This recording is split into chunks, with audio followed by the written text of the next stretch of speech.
In today's video, I'm going to teach you how to write Markdown in Notion. If you've got notes, docs, or README files written in Markdown, and you want them to live inside Notion with proper formatting, the walkthrough will show you the quickest, cleanest way to bring them in and keep everything organized. Start by opening the Notion page where you want your content to appear. Place your cursor on a new line and type a /. This opens Notion's quick command menu, which is a powerful way to insert blocks and actions without digging through menus. Begin typing the word mark right after the /. As you type, Notion filters the list so you can zero in on the option you need without scrolling. From the filtered menu, click on Text and Markdown. This tells Notion you want to bring in Markdown content and convert it into native Notion blocks. Choosing this option opens a small import prompt so you can point Notion at the file you want to. If you don't see it right away, make sure your cursor is on a fresh line and that you've typed the / before the word. You should see the command list appear beneath your text.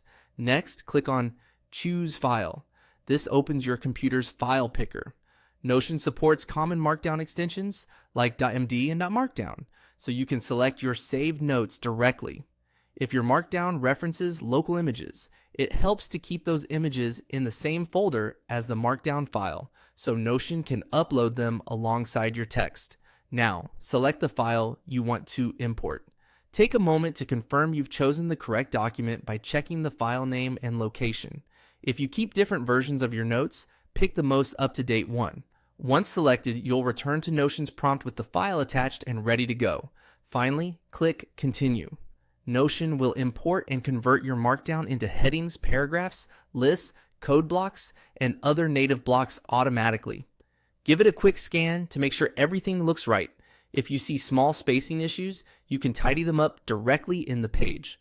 A quick tip: you can press undo if you need to roll back and try again with a different file.